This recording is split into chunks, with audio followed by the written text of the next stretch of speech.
하나님 말씀 보겠습니다. 하나님 말씀 요한복음 8장 31절에서 33절까지 보겠습니다.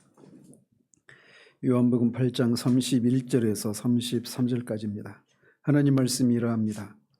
그러므로 예수께서 자기를 믿은 유대인들에게 이르시되 너희가 내 말에 거하면 참으로 내 제자가 되고 진리를 알지니 진리가 너희를 자유롭게 하리라. 그들이 대답하되 우리가 아브라함의 자손이라 남의 종이 둔 적이 없거늘 어찌하여 우리가 자유롭게 되리라 하느냐. 아멘.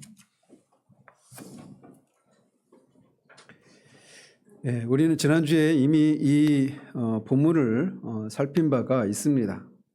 그래서 지난주에는 진리 자체이신 그리스도와 그분이 하신 일들을 아는 지식, 즉 복음을 아는 것이 우리로 하여금 자유함을 가져다 준다라고 하는 내용을 살펴보았습니다.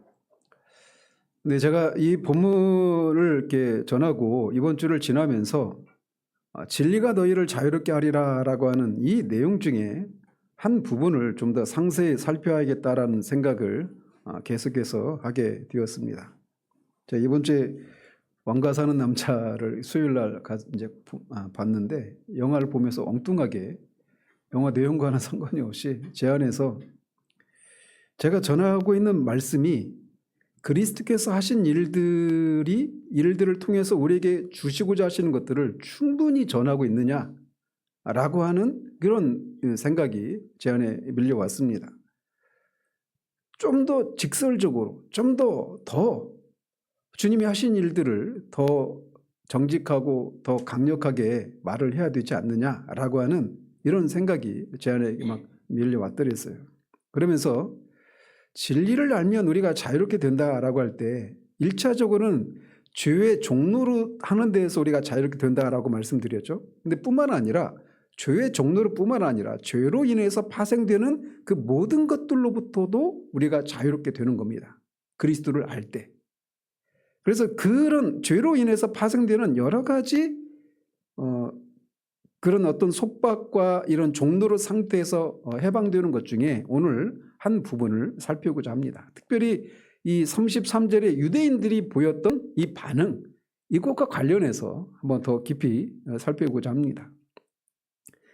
연식이 있는 분들은 기억하시겠지만 2002년에 제16대 대통령 선거에서 민주노동당 대통령 후보로 나왔던 권영길이라고 하는 후보를 아실 겁니다. 그분이 TV 토론에서 국민 여러분 행복하십니까? 살림살이 좀 나아지셨습니까? 이렇게 하면서 TV 토론을 시작했었습니다. 무릇 정치는 국민들의 행복을 증진하고 살림살이가 좀 나아지는 방향으로 이루어져야 하는데 지난 정권의 정치가 국민 여러분들에게 이런 효능감을 가져다 주었는지를 묻는 질문이었죠. 마찬가지로 오늘 저는 여러분에게 하나의 질문을 던지면서 설교를 시작하고자 합니다. 여러분이 굳이 대답을 안 하셔도 돼요. 여러분은 예수 믿는 것 때문에 행복하십니까?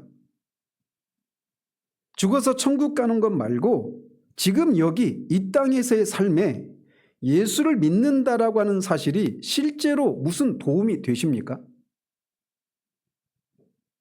마틴 로이드 존스 목사님의 이 책 중에 우리나라의 영적 침체로 번역된 책이 있습니다. 그 영어 원 제목은 Does it work예요. 이게 뭐냐면 의역하자면 예수 믿는 것, 그것이 정말 효능이 있습니까? 예수 믿는 게 정말 도움이 됩니까? 이런 질문이에요. 굉장히 도전적인 질문이죠. 오늘 본문과 관련해서 이 질문을 다시 드린다면 이렇습니다. 여러분은 여러분이 보여지는 모습보다 더 나은 사람이라고 하는 것을 입증하기 위한 속박이나 강박으로부터 자유로우십니까? 이 질문을 던지고 싶습니다. 얼마나 우리는 사람들이 보는 것보다 나는 네가 보는 것보다 그런 정도의 사람이 아니야 라고 하는 것을 입증하기 위해서 얼마나 그런 몸부림을 치고 그렇지 못한 현실 때문에 열등감을 느끼고 또 그래 보이는 것 때문에 우월감을 갖는 이런 삶을 얼마나 많이 살아갑니까? 로이드 존스는 그 부흥이라는 책에서 무언가를 겨우 붙들고 있는 신앙을 바라보는 것만큼 슬픈 일은 없다라고 말을 했습니다. 제가 여기서 말하는 겨우 붙들고 있다라고 하는 것은 이런 의미입니다. 즉 그리스도께서 약속하신 진리 안에서 거대한 자유의 바다를 평안히 헤엄치는 것이 아니라 마치 침몰하는 배에서 떨어져 나온 판자 조각 하나를 붙들고 이것마저 놓치면 내 존재가 완전히 사라질까 봐 전전긍긍하면서 살고 있는 그런 모습을 겨우 붙들고 있는 모습, 이렇게 말할 수가 있습니다. 오늘 저는 우리 신앙의 밑바닥에 흐르는 아주 낮고 습한 그러나 너무나 강력한 정서인 열등감과 그것을 가리기 위한 신앙적 허세의 문제를 정직하게 대면하고자 합니다. 저도 이제 우리 나이로 60인데 놀랍네요. 아무튼 저도 여러 교회를 지나오면서 교회를 거의 횟수로 58년째 다니고 있는 겁니다. 그러니까 여러 교회를 이렇게 지나오면서 공동체 안에서 이런 슬픈 신앙을 종종 목격하곤 합니다. 특히 사회적으로 낮은 위치에 있다는 이유로 또는 많이 배우지 못했다는 이유로 혹은 가난하다는 이유로 혹은 외모 때문에 또 혹은 별로 내세울 것 없는 가정 형편이나 편변한 직업이 아니다라고 하는 이유로 인한 열등감을 치유받지 못하고 이 열등감을 신앙이라고 하는 것으로 포장하려고 하는 사람들을 저는 교회 안에서 많이 봤고 지금도 봅니다. 그래서 그런 분들은 그렇게 신앙을 통해서 그 자신의 어떤 그 열등감을 느끼는 것들을 신앙이라고 하는 것을 통해서 보상해 보려고 하는 이런 사람들은 누구보다도 뜨겁게 봉사하고 누구보다 많은 헌금을 하기도 하고 누구보다 정통적인 개혁주의 교리를 파고들기도 합니다.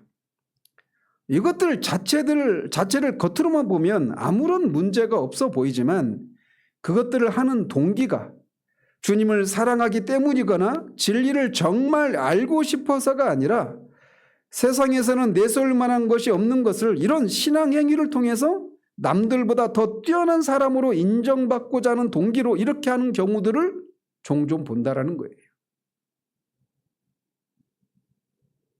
우리가 신앙의 이름으로 자신을 포장하는 방식 중 가장 교묘하고 세련된 방식이 있습니다. 그것은 뭐냐면 삶을 거룩한 영역과 세속적인 영역으로 날카롭게 나누는 성속 이원론의 함정에 빠지는 거예요. 그래서 열등감을 신앙으로 보상받으려고 하는 사람들에게 이 이원론은 매우 매력적인 도피처가 됩니다. 세상 속에서의 낮은 지위, 경제적인 결핍, 사회적인 무능력 이런 것들은 다 세속적인 거야. 이런 식으로 치부합니다. 그리고 오직 교회 안에서의 활동 또는 영적인 것들, 신학적인 지식 이런 것들은 거룩한 것으로 격상시킵니다. 그리고 이렇게 자위합니다. 세상에서의 나는 비록 초라하지만 영적인 영역에서의 나는 누구보다 탁월하다. 쉬운 예를 들기 위해서 가상의 인물인 우리 교회는 없는 성시인 감집사를 한번 들어보겠습니다. 괜히 그 성씨 얘기하면 오해할까 봐. 이 인물은 중소기업의 만년 과장이에요. 사회적인 성취를 중시하는 그런 동창회나 친척 모임에 가면 그는 늘 작아집니다. 동기들은 큰 기업의 임원이 되기도 하고 집 평수를 늘려가는데 자신의 처지는 늘 제자리인 것 같습니다. 가슴 한구석엔 늘 열등감의 찬바람이 붑니다. 그런데 일요일만 되면 그래서 교회 문을 들어서는 순간 감집사는 전혀 다른 사람이 됩니다. 그는 교회의 모든 공적인 자리에서 가장 어떤 성경적이고 개혁주의적인 그런 용어들을 막 구사합니다. 회의할 때마다 하나님의 주권, 하나님의 영광, 막 온통 성경적인 용어를 막 그렇게 언급하면서 사회적으로 성공한 다른 사람들의 제안을, 의견들을 세속적이라고 하면서 은근히 깎아내립니다. 그 사람에게 교회는 세상에서의 패배를 보상받는 거룩한 해방구가 되고 있어요. 이분의 일상은 철저히 분열되어 있습니다. 월요일부터 토요일까지는 그는 무능한 상사 혹은 위축된 가장으로 살아갑니다. 그리고 그곳은 하나님이 계시지 않는 속된 전쟁터일 뿐이에요. 그러나 일요일만 되면 그는 가장 경건한 영적 거인이 됩니다. 그는 이 날을 위해서 일주일간의 열등감을 참고 견뎌요. 그가 장애인 시설에서 봉사하거나 과도한 헌금을 하는 이유는 사실 하나님을 사랑해서가 아닙니다. 그렇게 함으로써 나는 세상 사람들과 다르고 저들보다 영적으로 훨씬 우위에 있다는 것을 스스로에게, 그리고 목사에게 증명받고 싶은 겁니다. 이것은 언뜻 보면 신령한 태도처럼 보이지만 사실은 상처받은 자아를 보호하기 위한 필사적인 영적 위장술입니다. 당사자도 주변 사람도 속기 너무나 쉽습니다. 왜냐하면 그의 언어는 늘 성경적이고 굉장히 열심을 내고 헌신적이기 때문에 그렇습니다. 하지만 그런 일을 하는 그 엔진을 돌리는 연료는 하나님을 향한 사랑이 아니라 나를 제발 가치 있게 봐달라고 하는 뒤틀린 인정 욕구입니다. 이런 동기로 신앙생활을 하는 동안에는 결코 자유도 안식도 없습니다. 가면을 유지하기 위해서 끊임없이 종교적인 노동을 해야 하기 때문에 그렇습니다. 저는 이런 사례들을 저 자신도 그렇고 교회 안에서 정말 많이 봅니다. 우리는 왜 이토록 자신을 입증해야 한다는 강박에 시달리는 것일까요? 놀랍게도 이 자기 입증의 수고로움의 기원은 인류의 시조 아담에게까지 거슬러 올라갑니다. 창세기 3장은 인류가 타락한 직후에 보인 첫 번째 반응을, 이에 그들의 눈이 밝아져 자기들이 벗은 줄을 알고 무화과나무 잎을 엮어 치마로 삼았더라라고 전하고 있습니다. 아담과 하와가 무화과 잎을 엮은 이 행위는 단순히 최초의 의료를, 그러니까 옷을 제조한 최초의 사례다, 이런 개념이 아니죠. 그 행위는, 무화과 나무 잎으로 자기의 부끄러움을 가리려고 했던 이 행위는 최초의 자기 구원의 시도이기도 했고 최초의 종교적인 허세이기도 합니다. 죄로 인해서 하나님과의 관계가 단절되자 아담은 존재론적 수치심을 느끼기 시작했습니다. 하나님 앞에서 발가벗겨진 존재가 된다는 것이 공포로 다가온 겁니다. 그전에도 발가벗고 있었지만 그때는 부끄러워하지 않았고 하나님을 두려워하지도 않았어요. 그런데 죄를 짓고 나니까 발가벗겨진 것이 부끄럽게 느껴졌고 하나님 앞에 그대로 나가는 것이 공포를 느끼기 시작한 겁니다. 그래서 인간은 스스로 옷을 만들기 시작합니다. 무화과 잎을 엮어 자신의 수치를 가리고 그것으로 나는 여전히 괜찮은 존재임을 증명하려고 했던 거죠. 칼빈은 기독교 강요 1권에서 1권 1장에서 자기 자신에 대한 지식 없이는 하나님에 대한 지식이 없고 하나님에 대한 지식 없이는 자기 자신에 대한 지식도 없다라고 말합니다. 하나님을 아는 지식과 인간 자기 자신을 아는 지식은 서로 맞물려 있어요. 그런데 아담은 죄로 인해서 하나님과의 관계가 멀어짐을 직감하자 자기 자신의 부끄러움을 인식하기 시작했고 그 부끄러움을 포장하기 위해 무화과 잎으로 자신의 부끄러움을 감추고 좀 더 나은 내가 되기를 시도한 겁니다. 그래서 자신이 하나님의 형상으로 지음받은 피조물이라는 사실에서 자신의 가치를 찾는 대신 내가 만든 무화과 잎 치마에서 가치를 시작한 것으로 해석할 수가 있어요. 오늘 본문의 유대인들이 방금 말씀드린 신앙으로 자신들의 실상을 감추려는 허세를 드러내고 있습니다. 진리를 알면 진리가 그들을 자유롭게 하리라는 예수님의 말씀에 대해 자신들은 누구의 남의 종이 된 적이 없다. 우리는 아브라함의 자손이다 라고 말합니다. 그러니까 자신들은 누구의 종이 된 적이 없으니까 자유롭게 될 필요도 없죠. 그런 얘기를 하고 있는 겁니다. 이것이 바로 제가 오늘 살피려고 하는 그런 신앙으로 자신의 어떤 것들을 감추려고 하는 허세예요. 그들에게 아브라함의 자손이라고 하는 타이틀은 비참한 현실을 가려주는 유일한 자존심의 보루였습니다. 그들은 당시 이미 로마의 압제 아래 있었고 역사적으로도 숱한 강대국들의 종살이를 했습니다. 그게 현실인데도 불구하고 그럼에도 그들은 종이 아니다라고 우깁니다. 왜냐하면 자신들이 종이라고 하는 사실을 인정하는 순간 자신들이 붙들고 있던 마지막 무화과 잎인 민족적 자부심이 무너져 내리기 때문에 그런 겁니다. 그래서 허세를 부리는 거예요. 그러니까 이게 바로 겨우 붙들고 있는 신앙이에요. 오늘날 우리가 자신의 허함이나 열등감을 감추기 위해 신앙을 통해 허세를 부리는 것은 바로 이 무화과 잎의 현대적인 변종들입니다. 어떤 사람에게는 개혁주의적인 신학 지식이 무화과 잎입니다. 남들이 모르는 어려운 교리를 아는 것이 자신의 영적 계급이라고 믿습니다. 또 어떤 사람에게는 윤리적인 우월감이 무화과 잎이 됩니다. 제가 만나본 사람 중에는 장애를 가진 사람과 결혼을 하려고 했고 실제로 장애를 가진 사람과 결혼을 합니다.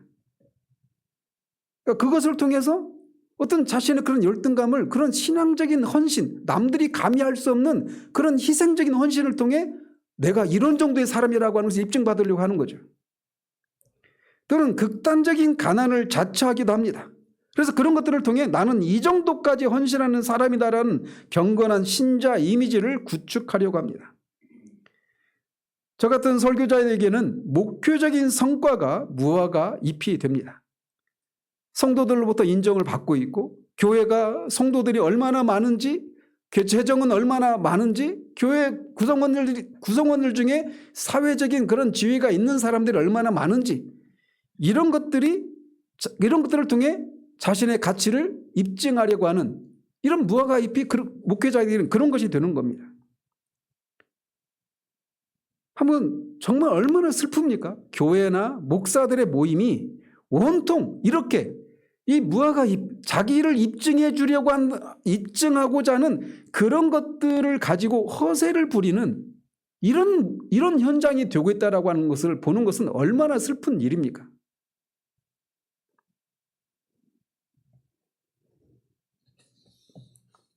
우리가 신앙의 이름으로 자신을 포장하고 열등감을 가리려고 애쓰는 그 모든 수고가 끝나는 지점이 어디일까요? 그것은 역설적이게도 우리가 가장 처절하게 절망하는 지점, 즉 나의 자기의가 하나님 앞에서 얼마나 가련한 쓰레기인지를 정직하게 직면하는 지점입니다. 이사야 선지자는 이렇게 고백합니다. 무릇 우리는 다 부정한 자 같아서 우리의 의는 다 더러운 옷 같다라고 말합니다. 여기서 더러운 옷이라고 하는 것은 원어상으로는 불결한 오물이 묻은 누더기를 의미해요. 똥 오줌이 묻은 겁니다. 우리가 그토록 정성스럽게 엮어온 무화과 잎치마, 남들에게 인정받기 위해 쌓아온 신학적인 지식, 목사나 교인들에게 인정받으려고 내놓았던 과도한 헌신들이 사실은 거룩한 하나님 앞에서는 오물이 묻은 누더기에 불과하다라고 하는 선언을 하고 있는 거예요. 이 진리가 성령의 조명하심 속에서 우리 영혼에 부딪힐 때 우리는 비로소 실소를 터뜨리게 됩니다. 제가 어느 순간 어느 때 하나님 앞에 막 기도하는데 제가 하나님 앞에서 하나님 모든 것을 아시는 하나님 앞에서 기도하면서도 그 하나님을 속이려고 하고 있는 저 자신을 보고 갑자기 피식 실수가 터져 나오더라고요. 아픈데 안 아픈 척, 슬픈데 안 슬픈 척, 없는데 있는 척. 우리는 하나님 앞에서조차도 그렇게 기도하는 경우들이 있습니다. 그래서 비로소 우리는 이렇게 성령의 조명하심 속에서 이렇게 우리가 우리를 입증하려고 하는 그 모든 것들이 남들 보기에는 그것이 굉장히 선해 보이고 열심을 내는 것이라 하더라도 하나님 보시기에는 다 더러운 옷과 같다라고 하는 것을 알게 될 때 그것을 통해서 하나님으로부터 또는 사람으로부터 인정받으려고 했던 모든 노력들이 부질없는 것이었구나라고 하는 것을 알고 비로소 실소가 터져 나오는 거예요. 그런데 이 웃음은 비웃음이 아닙니다. 그것은 자신의 어리석음에 대한 자각이자 동시에 나를 짓누르던 그 무거운 증명의 짐이 내려놓아지는 해방의 웃음입니다. 내가 이 보잘것없는 조각들을 이어 붙이면서 이것이 나를 구원해 줄 예복이라고 믿어왔구나. 이런 것들을 통해서 내가 하나님께 인정받으려고 해왔던 것들이 다 부질없는 것이었구나 라고 하는 것을 알고 실소가 터져 나오는 거예요. 그리고 이 실소는 자기 입증을 위한 속박과 영적인 노동의 종말을 고하는 신호탄입니다. 내가 나를 증명하려던 그 처절한 몸부림이 얼마나 헛된 것인지를 깨달을 때 우리는 비로소 하나님을 향해서도 내가 이만큼 했으니 하나님 나를 이렇게 봐주십시오라고 외쳤던 그 오만한 기도를 멈추게 됩니다. 자기 의가 파산한 그 빈자리에서야 비로소 그리스도의 은혜가 스며들 공간이 생기게 됩니다. 부끄럽지만 이것은 목회자인 저의 고백이기도 합니다. 제 어렸을 때 아마 제 기억으로는 학교 들어가기 전에 기억 같은데 정확하게는 모르겠어요. 아무튼 50년은 훨씬 전의 기억인데 제가 친구들이랑 저 시골집에 지금은 없지만 시골집에 그 밤나무가 있었거든요. 그 밤나무 밑에서 친구들이랑 막 얘기했던 뭔가를 막 자랑했던 이런 게 있었어요. 근데 그 친구 중에 하나가 그 친구의 이모가 미군하고 결혼하셨거든요. 그래서 미국에 이제 이모가 미국에 산다 이런 얘기를 했는데 제가 그때 지지 않으려고 우리 고모도 미국 살아. 나도 비행기 타고 미국 갔다 왔어. 네? 거짓말이죠. 근데 이게 50년도 훨씬 전의 기억인데 막 가끔씩 그런 생각이 떠올 때 되게 얼굴이 뜨겁고 부끄럽고 막 그래요. 지금 생각하면 실소가 나오는 어린아이 적의 허풍이지만 그 속에는 인간의 가장 원초적인 비극이 담겨 있습니다. 왜 그런 허풍을 쳤을까요? 그 뿌리를 들어가 보면 있는 그대로의 나는 도저히 사람들에게 수용될 수 없다는 공포. 그래서 내가 갖지 못한 무언가를 동원해서라도 나의 가치를 입증해야 한다라고 하는 절박함이 그 뿌리에 들어 있었던 겁니다. 이 비인기 요한은 단지 어린 시절의 추억이 아닙니다. 개척교회를 하고 있으면서도 겉으로 보여지는 모습보다 제 자신이 훨씬 뛰어난 역량을 가지고 있다라고 하는 것을 막 사람들한테 어필하기 위해서 제 안에서 얼마나 많은 그런 일들이 일어나는지 모릅니다. 제가 말씀드리고 싶은 건 신앙이라고 하는 것을 통해서 우리 안에 있는 어떤 열등감이나 자기 가치를 입증하려고 하는 이런 시도가 그냥 열등감에 쩔어있는 몇몇 소수의 사람들의 얘기가 아니라고 하는 것을 말씀드리기 위해서 이것을 말씀드리는 거예요. 이렇게 자신을 입증하기 위한 허세가 오늘날 우리 성도들이 학벌을 속이거나 가정 형편을 부풀리거나 안 해본 영적 경험을 지어내서라도 자신을 포장하려 애쓰는 그 필사적인 애잔함의 자화상입니다. 저 이번 주에 영화를 보는 중에 그런 모습들이 너무 애잔한 거예요. 그래서 저는 이것 때문에 영화 때문이 아니라 이것 때문에 제 마음에 눈물이 있더라고요. 심지어는 무엇인가를 하는 것을 통해서 자신을 입증하려고 할 뿐만 아니라 정반대쪽으로도 자신의 내 세상적으로는 뭐 내세울 거 없지만 영적으로는 내가 탁월한 사람이야 라고 하는 것을 입증하려고 하는 것이 정반대의 모습으로도 나타납니다. 즉 어떤 사람들은 자신의 죄가 얼마나 큰지, 자신이 얼마나 깊은 회개를 했는지를 가지고도 자신의 어떠함을 입증하려고 하기도 합니다. 자신이 남들보다 뛰어난 어떤 것이 있다라고 하는 것을 통해서 자기를 입증하려고 하는 무화과 나뭇잎, 입증하려는 시도를 무화과 나뭇잎을 엮는 것이다 이렇게 부른다라면 죄를 얼마나 깨닫고 회개했는지를 가지고 자신이 영적으로 매우 뛰어나다는 것을 입증하려는 시도 역시 무화과 나무잎을 엮으려는 시도예요. 이것은 나는 남들보다 더 처절하게 죄를 깨닫는 깊은 영성을 가졌다는 또 다른 허세입니다. 근데 이게 한 개인이 아니라 공동체 전체가 이루고 있다고 생각해 보십시오. 그리스도가 오셔서 우리를 자유롭게 하시기 위해서 오셨는데 그 자유롭게 하시는 과정 가운데 우리가 그리스도를 붙잡도록 하기 위해서 분명히 성령께서 우리의 죄를 깨닫게 하시는 일들이 있죠. 근데 그 죄를 깨달았는데 내가 얼마나 죄를 깊이 깨달았는지 알아? 이게 자랑거리로 삼고 있는 이것은 반쪽짜리예요. 그 반쪽짜리 복음이죠. 참된 복음은 우리의 의로움뿐만 아니라 우리의 참회조차도 하나님의 은혜 없이는 불완전한 것임을 깨닫게 합니다. 내 죄의 깊이를 깨달은 것조차 나의 공로가 아님을 알 때 우리는 비로소 나라고 하는 감옥에서 걸어 나와서 그리스도를 바라보게 됩니다. 하나님께서는 무화과 잎을 엮으며 벌벌 떨고 있는 아담에게 무화과 잎을 더 잘 엮는 법이나 더 튼튼한 식물을 찾는 법을 가르치지 않으셨습니다. 대신 그분은 한 짐승을 잡아 피를 흘리시고 그 가죽으로 옷을 지어 입히셨습니다.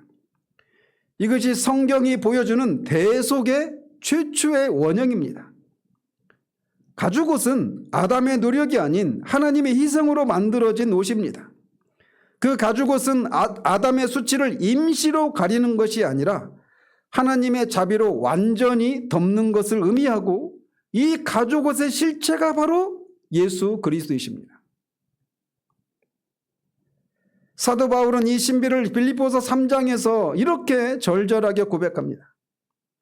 그는 자신이 가졌던 화려한 유대적인 스펙들, 즉 나는 유대인 중에 유대인이요 아브라함의 후손이요 베냐민 지파요 바리새인이요 율법의 의로는 아무런 흠이 없다라고 자랑했던 이 모든 무화과 잎들이 모두 배설물과 같다라고 말을 합니다.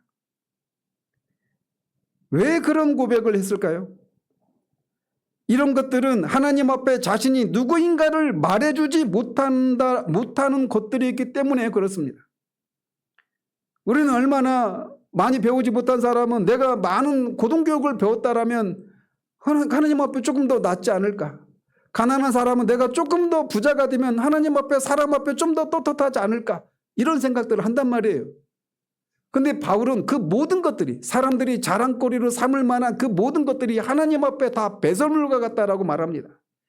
그 어떤 것도 우리가 바라는 사람들이 흠모할 만한 그 모든 좋아 보이는 것들이 하나님 앞에서는 그가 누군가를 설명하기에는 턱없이 부족하다고 말하는 거예요. 아니 배설물이라고 말하고 있단 말입니다. 대신 그는 그 안에서 즉 그리스도 안에서 발견되려 함이니라고 말합니다. 발견되려 한다라고 할 때 이게 뭐냐면 수동태로 되어 있습니다. 그러니까 자신이 내가 이런 사람이야. 싸이가 그렇죠. 싸이 노래. 나 이런 사람이야 그러죠. 내가 무엇인가를 하는 것을 통해서 내가 무엇인가 성취한 것을 통해서 나 이런 사람이야 라고 그렇게 자신을 드러내는 것이 아니라 발견되는 겁니다. 누구에게? 하나님께.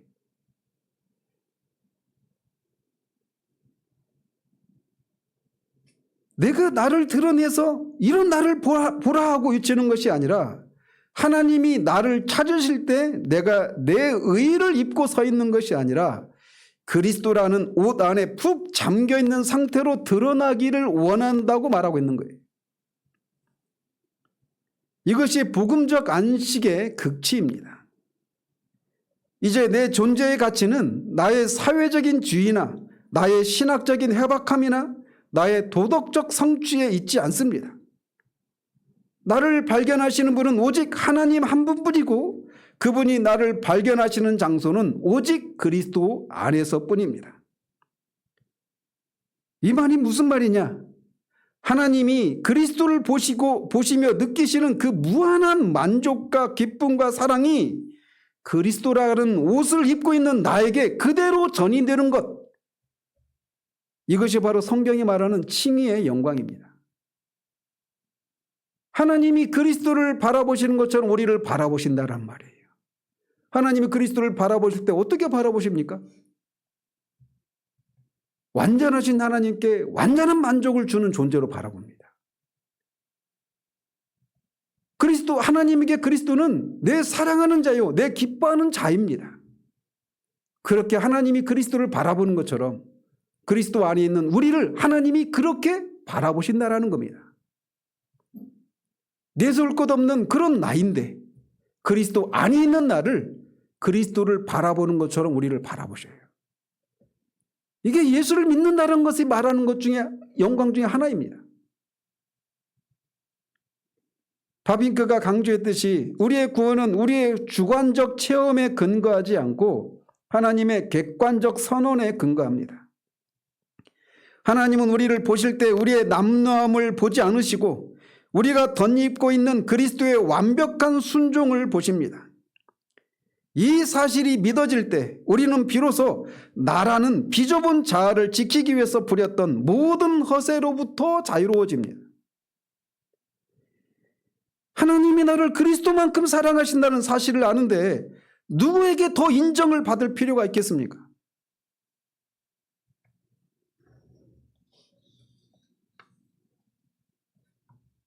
우리가 지금까지 논의한 이 모든 신학적인 원리가 우리 삶에서 구체적으로 열매를 맺는 지점을 저는 신앙의 실제화라고 그렇게 정의를 합니다. 이것은 신앙을 나의 결핍을 메우는 도구로 사용하는 신앙의 수단화와 정반대되는 개념입니다. 신앙이 나의 어떠함을 입증하기 위한 수단이나 도구가 아니라 신앙이 실제로 내가 되는 거예요. 열등감에 시달리는 자아는 하나님조차 수단으로 삼습니다. 자신의 낮은 사회적인 지위를 보상받기 위해서 교회 안에서 권력을 탐하거나 자신의 도덕적 우월감을 증명하기 위해서 감당할 수 없는 희생적인 헌신이라는 신앙적인 고집을 피웁니다. 그래서 자신이 감당할 수 없는데 아이를 입양한다든가 또는 장애인과 결혼한다든가 이런 과도한 헌신을 하는 거예요. 그걸 통해서 나 이런 사람이야 라고 입증하고 싶은 거죠. 그러나 그리스도를 아는 지식이 우리 존재의 뿌리를 흔들고 지나가면 신앙은 더 이상 내가 사용하는 무엇이 아니라 나의 어떠함 자체가 됩니다. 신앙이 이렇게 실제화된 사람에게는 인위적인 허세가 아니라 자연스러운 그리스도의 향기가 납니다. 이것은 억지로 뿌린 향수와 다릅니다. 향수는 내 몸의 악취를 가리기 위해 외부에서 덧입히는 것이라면 향기는 안에서부터 배어나오는 생명의 기운입니다. 자신의 어떠함을 입증하려는 사람은 늘 긴장 상태에 있습니다. 자신의 무화과 잎이 마르지는 않았는지 남들이 내 누더기를 보지는 않을지 전전긍긍합니다. 그래서 교회 안에서도 기도 제목을 나눌 때도 항상 보면 내가 이런 기도 제목을 내놓으면 저 사람이 나를 어떻게 생각할까 이렇게 자기 검열을 하고 그 사람이 나를 괜찮은 사람으로 볼 법한 그런 기도 제목을 내놔요. 영적이고 뭔가 좀 거룩하고 신령하고 이런 기도 제목, 내가 죄를 더 깊이 깨달았으면 좋겠어요. 기도 제목 그런 기도 해야죠. 근데 그것이 그런 기도 제목을 내놓는 나를 사람들에게 입증하기 위해서 그런 기도 제목을 내놓는 경우들이 많아요. 기도 제목은요, 성령께서 우리 안에 소원함을 두고 행하시기 때문에 성령께서 주시는 부담을 따라 기도하면 되는 거예요. 그 부담이 어떻게 보면은 영적인 것과 직접적으로 연결되지 않은 우리가 흔히 생각하는 것처럼 속되고 막 이런 것일 수도 있습니다. 근데 그런 기도 제목을 내놓으면 저 권사님식이나 됐는데 겨우 그런 기도 제목을 내놓고 기도해달라고 한다고 이렇게 생각할까봐 그런 기도 제목들은 다 감춰놓고 자신에게 가장 급한 기도 제목이 있는데 그건 다 감춰놓고 다른 기도, 뭔가 신령해 보이고 뭔가 나아 보이는. 그래서 막 전전긍긍합니다. 자신의 있는 실상이 들킬 것에 대한 두려움 때문에 전전긍긍해. 자유함이 없어요. 그러나 하나님이 입혀주신 가죽옷, 즉 그리스도의 의 안에서 안식하는 사람은 투명합니다. 제가 늘 말하죠. 하나님 앞에 정직한 사람은 사람 앞에 정직하다. 그래서 그런 사람들은 자신의 약함을 숨기려고 애쓰지 않습니다. 약함이 드러나면 그냥 그걸로 끝이에요. 이 약함을 드러나면 저 사람이 나를 이런 사람으로 내가 들통날 것에 대한 이런 두려움 때문에 막 전전긍긍해요. 그렇지 않아요. 하나님 앞에 그리스도 안에서 내가 누구인가를 확인하는 것이 그리스도 안에서 발견되다라는 것이 무엇인가 아는 사람은 투명합니다. 자신의 약함을 숨기려고 애쓰지 않아요. 왜냐하면 그 약함이 고린도서 12장에서 사도 바울이 말하는 것처럼 그 약함을 통해 그리스도의 온전함이 강함이 나타나기 때문에 그래요. 그렇다고 해서 나 이게 약해요 막 떠벌리고 자랑거리로 삼으라는 얘기 아닙니다. 우리는 흔히 진리가 너희를 자유롭게 하리라라고 하는 말씀을 지적인 깨달음으로만 제안을 합니다. 그러나 이 자유는 존재론적인 자유예요. 나를 증명해야 한다는 이 끔찍한 감옥으로부터의 석방을 포함합니다. 이제 우리는 더 이상 사람들에게 잘 보이기 위해 어려운 신앙 용어나 성경 지식이나 영적인 체험을 동원하지 않아도 됩니다. 나의 헌신을 알아주지 않는다고 서운해할 필요도 없습니다. 이미 우주의 창조주께서 나를 그리스도만큼 사랑하신다는 그 압도적인 사실이 우리 영혼을 가득 채우고 있기 때문에 그렇습니다. 신앙은 이제 나를 돋보이게 하는 장식품이 아니라 내 존재를 지탱하는 호흡이 됩니다. 그래서 가상의 인물인 황집사의 사례를 한번 들어보겠습니다. 그 감집사와 같은 교회의 박집사로 됐는데 제가 황집사예요. 동네에서 작은 세탁소를 운영합니다. 그래서 사회적인 지위로만 따지면 어떻게 보면 그 중소기업의 만년 과장보다도 더 낮아 보일 수도 있어요. 하루 종일 기름 냄새와 수증기 속에 파묻혀 사는 그의 일상은 겉보기에 전혀 거룩해 보이지 않습니다. 그렇지만 황 집사의 얼굴에는 감 집사에게 없는 묘한 여유와 당당함이 있습니다.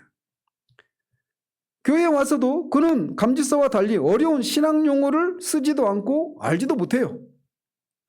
그저 이름도 없이 묵묵히 주방에서 설거지를 하고 누가 알아주지 않아도 상관없다는 듯 웃으면서 자리를 떠납니다. 황 집사에게 신앙은 자신을 증명할 도구가 아니라 이미 그리스도 안에서 발견된 자신의 존귀함에 대한 반응이기 때문에 그렇습니다. 그래서 이런 황 집사 일상은 아브라함 카이파가 말한 영역 주권의 실제입니다.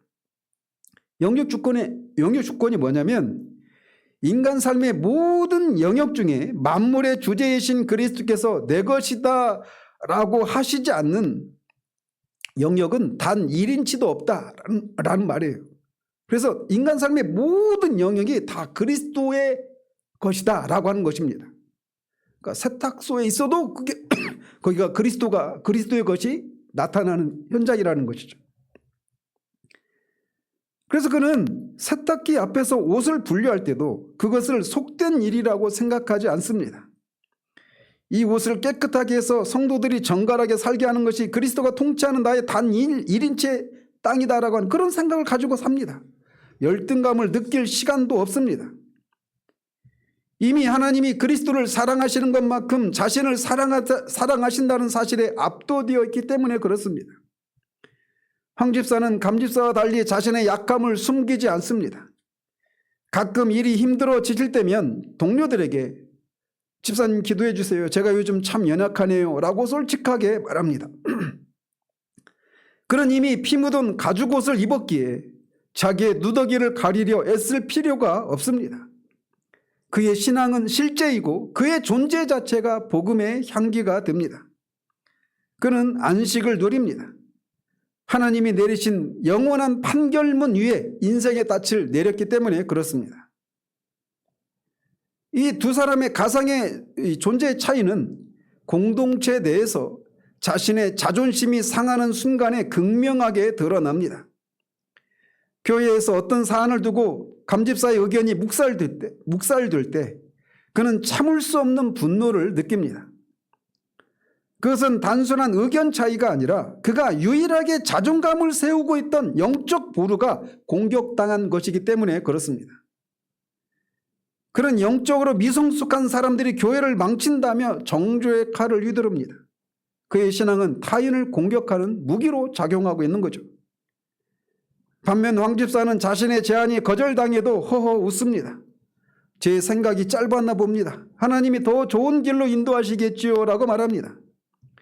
그는 사람들의 인정으로 자신의 가치를 입증하려 하지 않기에 비난이나 무시를 당해도 존재 자체가 흔들리지 않습니다.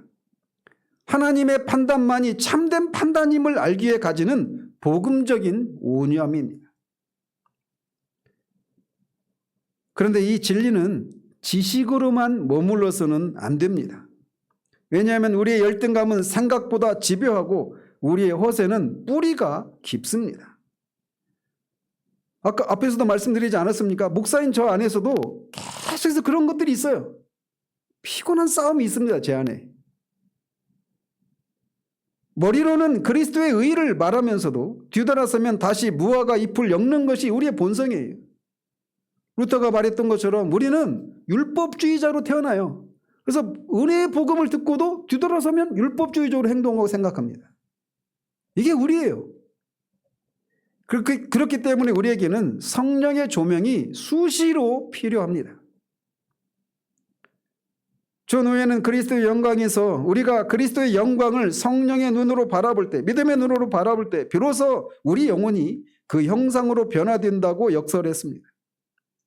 성령께서 우리 영혼의 이 덫창을 열어서 그리스도의 아름다움을 비추어 주실 때 비로소 우리는 자기 입증이라는 비참한 노동을 멈출 수 있는 실제적인 힘을 얻게 됩니다. 그래서 이 대목에서 우리는 로버트 머레이 맥체인의 위대한 권면을 기억할 필요가 있습니다. 그는 이렇게 말을 했어요. 자신을 한 번 보았다면 곧바로 시선을 돌려 그리스도를 10번 바라보라. 자신의 죄와 열등감을 깊이 들여다보는 것은 필요하다. 그것은 우리를 정직하게 만들고 가지고 즉 그리스도의 필요성을 절감하기 때문에 그렇습니다. 그렇지만 거기서 멈추면 우리는 다시 자기 연민이라는 늪에 빠지거나 나는 이렇게 깊이 회개한다는 교만에 빠집니다. 우리 시선의 거의 대부분은 그리스도를 향해야 돼요. 우리 죄의 깊이가 태평양 같다면 그리스도의 은혜는 온 우주를 덮고도 남는다는 사실을 더 많이 확인해야 합니다. 나의 무능력이 칠흑 같은 밤이라면 그리스도의 의의는 그 밤을 찢고 솟아오르는 태양임을 더 많이 고백해야 합니다. 그리스도를 10번 바라보는 자는 더 이상 자신을 입증하려 소리 높이지 않습니다. 그 찬란한 빛 앞에 자신의 존재가 녹아내렸기 때문에 그렇습니다. 이런 존재론적인 변화의 결과로 나타나는 것이 바로 온유함이에요. 온유함이란 하나님의 판단에만 의지하는 마음입니다. 세상이 나를 무시해도 사람들이 나의 진심을 몰라줘도, 심지어 우리 자신을 자책할 때조차도 하나님이 그리스도 안에서 나를 의롭다 하셨다, 하나님은 나를 그리스도를 사랑하시는 것처럼 사랑하신다라고 하는 그 하나의 판단에 인생의 모든 무게를 싣는 힘, 이게 온유함입니다. 그렇기 때문에 온유한 자는 이제 사람 앞에서 자신을 입증하고 인정받기 위해서 전전긍긍하지 않습니다. 저처럼 미국행 비행기를 타봤다고 거짓말할 필요도 없고, 장애를 가진 사람과 결혼을 통해서 자신의 그런 성자된 어떤 면모를 입증할 필요도 없습니다. 그는 이제 있는 모습 그대로 정직할 수 있습니다. 왜냐? 하나님이 그 모습 그대로를 받으셨음을 알기 때문에 그렇습니다. 인생의 여정은 결국 우리가 입고 있는 옷을 갈아입는 과정이라고도 할 수가 있습니다. 아담의 후손인 우리는 모두 태어나면서부터 본능적으로 무화과 잎을 엮습니다. 50년 전 친구들 앞에서 미국에 사는 고모를 이야기하며 비행기를 타봤다고 거짓말했던 그 어린 저의 그 심정으로, 그 어린 심정처럼 그렇게 우리는 무엇인가를 있는 것처럼 해서 자기를 입증하려고 하는 이런 시도를 한단 말이에요. 그런 시대의 배경에는 말씀드렸던 것처럼 있는 그대로의 나로는 사랑받을 자격이 없다고 믿기 때문에 그렇습니다. 나의 배경, 나의 학위, 나의 경건, 나의 죄의 인식마저도 우리는 무화과 잎으로 엮어 자신을 더 나아 보이게 만들거나 타인의 시선을 가리는 커튼으로 삼습니다. 하지만 주님은 오늘 우리에게 이렇게 말씀하십니다. 아담아, 네가 어디 있느냐? 이 부르심은 우리를 심판하기 위함이 아니라 우리 손에 든 그 바스라지는 무화과 잎사귀들을 내려놓게 하기 위함입니다. 사도 바울이 말한 것처럼 그 안에서 발견되려 함이니, 그리스도 안에서 발견되는 것, 그리스도 안에서 있는 내가 참된 나입니다. 사도 바울의 이 고백은 인생의 모든 무게중심을 나의 증명에서 하나님의 시선으로 옮긴 자의 평안입니다. 하나님이 우리를 찾으실 때 우리가 내세울 것 없는 모습 그대로가 아니라 그리스도라는 완벽한 가죽옷을 입고 그분 안에서 발견되는 것, 그것이 우리 인생의 유일한 안전장치입니다. 그러므로 하나님의 판단에만 여러분의 인생을 거시는 여러분 되시기를 바랍니다. 세상은 여러분을 사유적인 지위가 낮다고 할지 모릅니다. 그리고 그것이 사실일 수 있습니다. 또 세상은 여러분 스스로도 여러분 자신을 무능하다고 자책할지 모릅니다. 그것도 사실일 수 있습니다. 또한 사탄은 우리의 그런 모습들을 지적하면서 이런 네가 사람들에게 또 하나님께 나아가려면 무엇인가를 해야 한다고 속삭입니다. 그러나 하나님은 어쩌면 세상이나 사탄이 우리를 지적하는 것보다 더 심하게 우리의 있는 모습들을 들춰내십니다. 세상은 외모로 사람을 판단하지만 하나님은 중심을 보시는 분이십니다. 세상은 가난이 죄다, 세상은 못 배운 게 죄다, 못생긴 너의 외모가 죄다, 내세울 것 없는 가정환경이 죄다라고 말합니다. 그러나 하나님은 네가 사람을 향해서 조금이라도 미워하는 마음을 품었다라면 살인자다. 네가 다른 사람을 보고 음흉한 생각을 품었다면 이미 간음한 자다. 네가 네 부모를 향해서 속으로 정말 부모를 원망하고 막 그렇게 부모를 향해서 어떤 격한 마음을 품고 말을 쏟아냈다면 이미 부모를 살인한 패륜하다라고 말합니다. 겉으로는 세상을 보면 전혀 그렇게 하지 않았더라도 마음의 중심을 보시는 하나님 앞에서는 하나님의 판단이 그렇단 말이에요. 그렇기 때문에 하나님의 판단은 사탄보다도 더 격한 그런 더 거센 그런 비판일 수 있어요. 하나님은 세상이 알고 있는 우리 자신보다 훨씬 소망이 없는 우리의 모습들을 드러내십니다. 우리의 죄가 하나님의 아들이 죽는 것을 통하지 않으면 해결할 수 없을 정도로 심각한 것임을 드러내십니다. 또 그 죄로 인해서 파생된 우리 안에 여러 가지 열등감을 느끼게 하는 것들의 비참함을 드러내시기도 하십니다. 그러나 하나님은 거기서 그치지 않으시고 바로 그런 우리를 그리스도 안에서 의롭다고 하셨습니다. 우리는 하나님의 아들이 자신의 생명을 내어주실 정도로 사랑받는 존재라고 하는 것을 하나님은 말씀하십니다. 하나님의 아들의 죽음이 아니면 해결할 수 없는 죄덩어리라고 말씀하시면서 또 동시에 그런 우리를 위해서 하나님의 아들이 죽으실 정도로 생명을 내어줄 정도로 그렇게 우리를 사랑하신다고 말씀하신단 말이에요. 여러분, 지하철 선로에 남루한 옷을 입은 노숙자가 떨어졌다고 한번 상상해 보십시오. 그런데 한 나라의 대통령이 자신의 목숨을 걸고 선로에 뛰어들어서 그를 구출했다면 그 이후 그 사람의 존재와 삶은 어떻게 변화될까요? 대통령이 나를 구하기 위해서 목숨을 걸었다는 사실 하나만으로 그는 자신의 삶에 대해서 이전과는 전혀 다른 존귀함을 품지 않겠습니까? 그런데 우리 같은 죄인들을 구하기 위해서 그리고 구원자를 향해 침을 뱉고 행패를 부리던 우리를 구하기 위해서 하나님의 아들이 십자가에서 죽으시고 우리에게 입힐 거룩한 의의 옷을 위해서 우리를 대신해서 전생애를 바쳐 율법을 지키시는 순종을 하셨습니다. 이 아들의 수동적인 순종과 능동적인 순종을 하나님은 우리의 것으로 여겨주시고 우리를 아들로 삼아주시고 독생자로서의 아들 하나님처럼 우리를 사랑하십니다.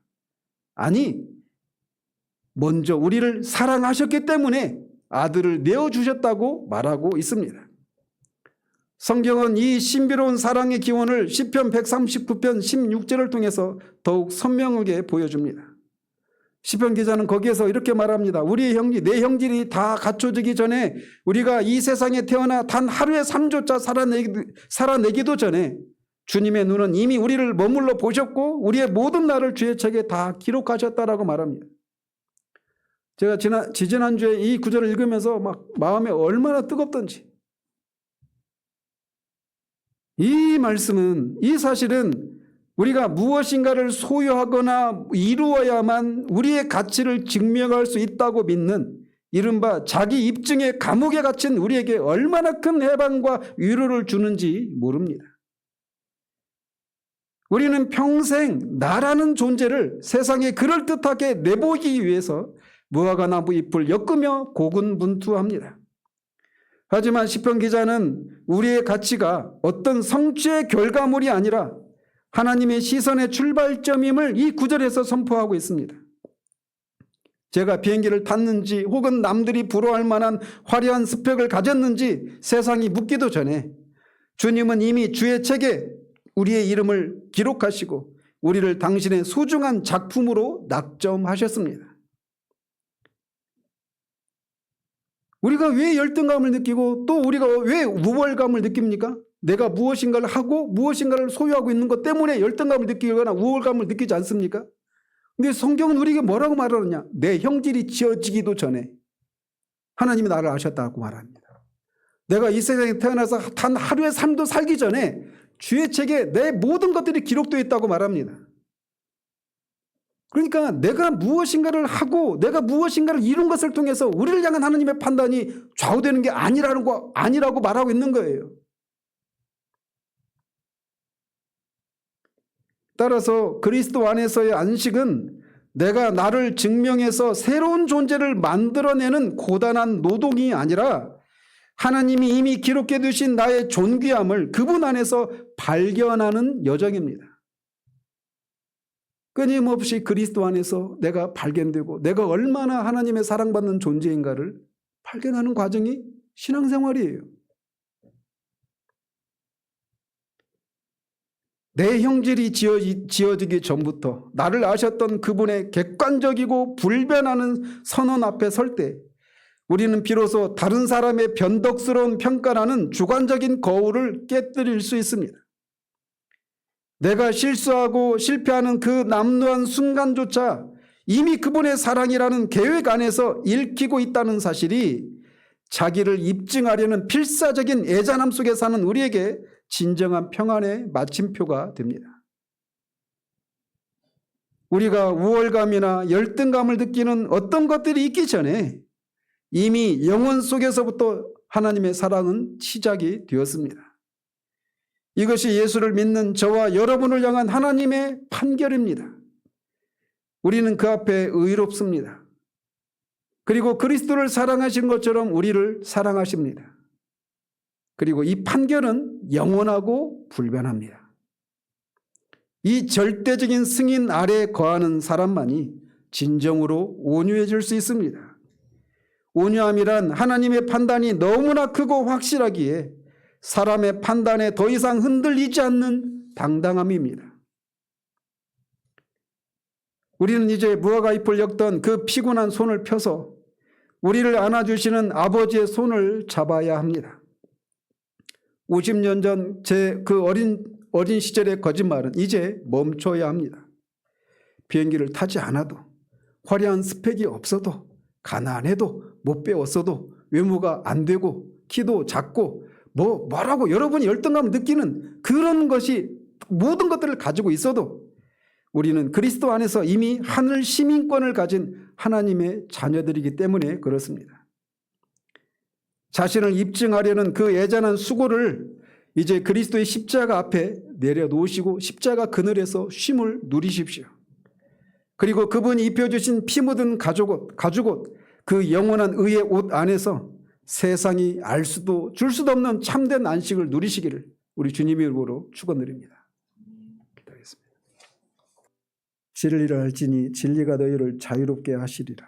자유롭게 하리라고 하는 이 주님의 말씀이 죄의 종로로 돼서의 자유함뿐만 아니라 죄로 인해 파생된 자기 입증의 이 속박으로부터의 자유도 포함되었다는 사실들을, 그리고 그 자기 입증의 속박 아래 있는 사람들의 모습들이 세상 가운데서 또 심지어 교회 안에서 신앙을 도구로 자신을 입증하려고 하는 이 애잔한 신앙의 모습이 어떤 모습으로 나타나는지를 이 아침에 살펴보았습니다. 하나님, 우리가 신앙을 하는 이유가 그 신앙을 통해 내가 어떤 사람인가를 입증하고 하나님께, 사람에게 인정받기 위함이 아니라 하나님이 이미 나를 그리스도를 사랑하시는 것처럼 사랑하신다라고 하는 그 사실을 알기에 그렇게 신앙을 하는 그런 우리들 되기를 원합니다. 그리스도의 의 안에 우리가 있음을 알고 그것을 실제로 누리는 우리들 되기를 원합니다. 우리에게 주어진 인생이라고 하는 것이 단 한 번밖에 없는데 이 일생을 살아가며 끊임없이 교회 안에 들어와서까지도 여전히 신앙이라고 하는 것을 통해 자기를 입증하려고 하는 이 속박에서 벗어나지 못한 채 쉼을 누리지 못하는 겨우 신앙을 붙들고 있는 듯한 그런 삶을 살지 않기를 소원합니다. 하나님이 그리스도를 통해서 우리에게 주신 그 자유함을 우리의 모든 삶의 영역 가운데서 날마다 발견하고 하나님이 숨겨놓으신 그 삶의 보화를, 구원의 진리를, 구원의 영광을 힘써 누리는 것을 통해 후회 없는 삶을 살다가 주님이 부르실 때 기쁨으로 주님께 돌아가는 그런 우리들 되기를 원합니다. 이 땅에 사는 동안에도 그 자유함을 누리고 있기 때문에 세상에서는 내놓을 곳 없고 사람들이 그렇게 흠모할 만한 것이 없음에도 불구하고 도대체 자신들은 모든 것을 가졌음에도 불구하고 왜 당신이 누리는 그것을 나는 누리지 못하는지를 물으러 오는 그런 삶을 살아내어서 하나님이 그리스도를 통해 하신 일들의 영광을 증거하고 선포하는 그런 우리들 되기를 소원합니다. 예수 그리스도 이름으로 기도합니다. 아멘.